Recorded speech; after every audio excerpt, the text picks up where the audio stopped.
आज हम पढ़ेंगे कि प्रकृति में उपस्थित मूलभूत बल कौन कौन से हैं। आइए देखते हैं। तो सबसे पहले हम जानते हैं कि 4 प्रकृति में उपस्थित मूलभूत बल है।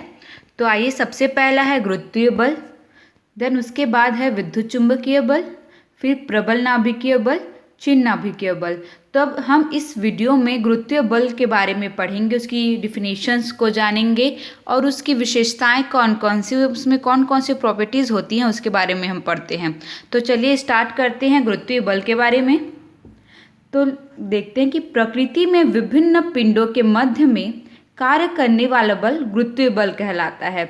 जैसे कि ये पृथ्वी हो गया और ये सूर्य, मेन हमारा जो सूर्य है वो, इसके बीच जो कार्य करने वाला बल है वो गुरुत्वीय बल कहलाता है।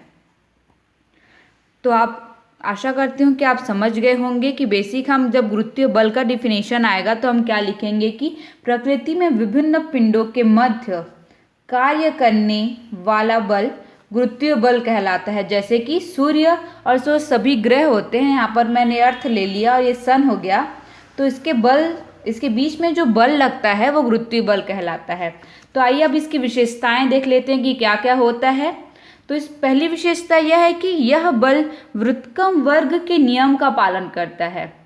तो इसमें व्युत्क्रम वर्ग आया है, तो व्युत्क्रमानुपाती ये शब्द सभी जानते हैं। इसका मतलब होता है जैसे कोई ए है, जैसे कि यहाँ पर समझ लेते हैं, ये कोई ए है, यदि हम कहें कि ए बी का व्युत्क्रम है, अर्थात इसको हम कैसे लिखेंगे, ए इनवर्सली प्रोपोर्शनल टू बी। अर्थात क्या होगा इसमें, यदि ए का मान ज़्यादा है तो बी का मान कम हो जाएगा, और यदि बी का मान ज़्यादा होगा तो ए का मान ऑटोमेटिकली कम हो जाएगा। तो हम क्या बोलते हैं पहली विशेषता में कि यह बल व्युत्क्रम वर्ग के नियम का पालन करता है। तो आइए एक डिफिनीशन के साथ स्पष्ट और कर देते हैं कि क्या होता है। दो कणों के बीच लगने वाला ये वह बल जो उन दोनों कणों के बीच की दूरी के वर्ग के व्युत्क्रमानुपाती होता है।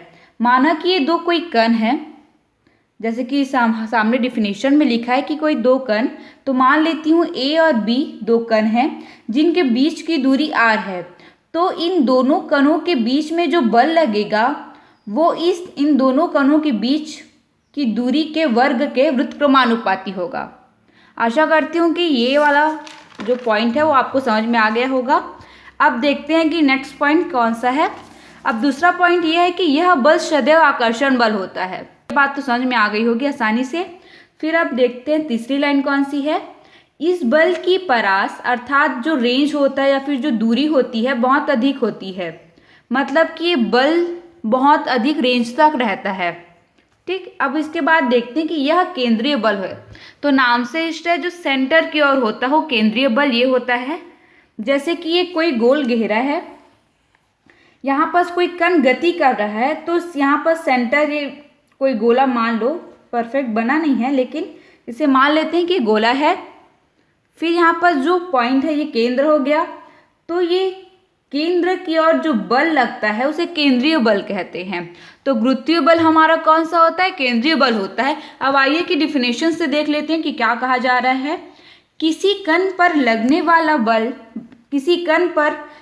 वाला बाह्य बल जिसकी क्रिया रेखा सदैव एक स्थिर बिंदु से होकर जाती है तथा जिसका परिणाम केवल उस बिंदु से कण की दूरी पर निर्भर करता है। ये हमारा स्थिर बिंदु है, ये गोले का स्थिर बिंदु है। यहाँ पर कोई कण या फिर कोई व्यक्ति वृत्ताकार गति कर रहा है, तो ये स्थिर बिंदु है। तो इसमें क्या बोला जा रहा है, किसी कण पर लगने वाला बाह्य बल जिसकी क्रिया रेखा सदैव एक स्थिर बिंदु से होकर जाती है। यहाँ से ऐसा बाई चांस यहाँ पर कोई कण है तो यहाँ से ऐसा उसकी क्रिया रेखा जानी चाहिए, वह जिसका परिणाम केवल उस बिंदु से कण की दूरी पर निर्भर करता है। जैसे कि यहाँ से यहाँ की दूरी मैं r लूँ तो इसका परिणाम केवल इस बिंदु तथा कण के बीच की दूरी पर निर्भर करेगा, तो इसे हम केंद्रीय बल कहेंगे। अब हम देख लेते हैं कि जैसे मैंने आपको स्टार्टिंग में ही बताया था कि जो सूर्य और ग्रहों के बीच जो बल लगता है वो गुरुत्वीय बल होता है। तो यही उदाहरण मैंने यहाँ बस लिखा है कि सूर्य की परिक्रमा करते समय ग्रह पर गुरुत्वाकर्षण बल सदैव सूर्य की ओर दृष्ट होता है। यहाँ पर गुरुत्वीय बल का उदाहरण भी मिल गया, और जो केंद्रीय बल होता है वो सदैव सूर्य की ओर दृष्ट होता है, मतलब सूर्य की ओर एरो का निशान रहता है, यह बोला जा रहा है। अब 5th पॉइंट देखते हैं कि यह संरक्षी बल होता है। तो सबसे पहले ये जान लें कि संरक्षी बल क्या होते हैं। तो पहले डिफिनेशन देख लेते हैं, उसके बाद हम इसे अच्छे से समझते हैं। यदि बल द्वारा संपन्न कार्य विस्थापन के पथ पर निर्भर ना करे, एक बार फिर से पढ़ती हूँ, यदि बल द्वारा संपन्न कार्य विस्थापन के पथ पर निर्भर ना करे, केवल प्रारंभिक स्थितियों पर निर्भर करे, तो बल संरक्षी बल कहलाते हैं। अब इसको आइए संरक्षी बल को समझते हैं। यदि कोई दो स्थिति है ए और बी, ए से हमें बी में पहुंचना है, यहाँ पर कोई कण रखा है, उस पर हम बल लगाते हैं, तो इस बल द्वारा किया गया कार्य यदि इस पाथ पर डिपेंड ना कर केवल इसकी स्थितियों पर डिपेंड करे तो संरक्षी बल कहलाते हैं। यदि मैं ए से बी टेढ़े मेढ़े मार्ग में जा रही हूँ फिर और इसमें जो बल लगा रही हूँ, तो इसके द्वारा जो किया गया कार्य है यदि वो केवल प्रारंभिक स्थितियों पर यानी ए और बी पर ही डिपेंड करे, उसके पाथ पे ना डिपेंड करे, तो ऐसे बल को हम क्या बोलेंगे? संरक्षी बल। तो हमने कौन कौन से कैरेक्टरिस्टिक देखे गुरुत्वीय बल के, ये देख लेते हैं। सबसे पहले हम लोगों ने क्या देखा? व्युत्क्रम वर्ग के नियम का पालन करता है, ये देखा। फिर सेकंड हम लोगों ने देखा कि सदैव आकर्षण बल होता है, इसमें प्रतिकर्षण नहीं होता है। फिर हमने तीसरा ये देखा कि इसकी दूरी बहुत अधिक होती है।